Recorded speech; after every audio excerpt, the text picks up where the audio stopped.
Ipoteka krediti uchun davlat subsidiyasini olish tartibi yanada soddalashtirildi. Buning uchun foydalanuvchi my.gov.uz portali bosh sahifasidan ko'chmas mulk bo'limiga o'tib, xizmat nomini tanlaydi.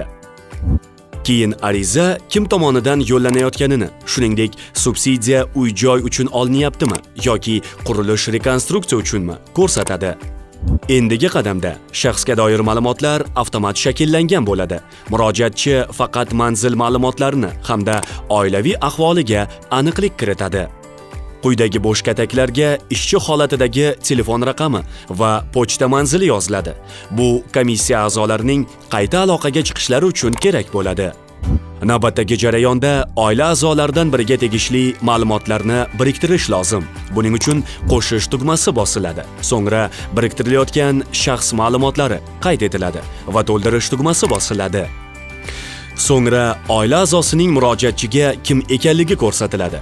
Shuningdek, oila a'zosining subsidiya olishda aloqadorlik holati hamda oilaviy ahvoli belgilanadi. Subsidiya olish uchun qo'shimcha ball beruvchi imtiyozlar keltirilgan. Murojaatchi ushbu toifadan qay biriga mansubligini belgilaydi. Bundan tashqari, harbiylikka aloqadorlik bor yoki yo'qligi ham belgilanadi. Unutmang, bu komissiya tomonidan axborot bazalari orqali tekshiriladi. Bordi-yu, ma'lumot noto'g'ri ko'rsatilgan bo'lsa, ariza rad etiladi. Yuborish tugmasi bosilgan zahoti ekranda arizaning umumiy holati namoyon bo'ladi. Jarayonga qabul qilingan murojaat 12 ish kunida ko'rib chiqilib, shaxsiy kabinetga ma'lumotnoma yuboriladi.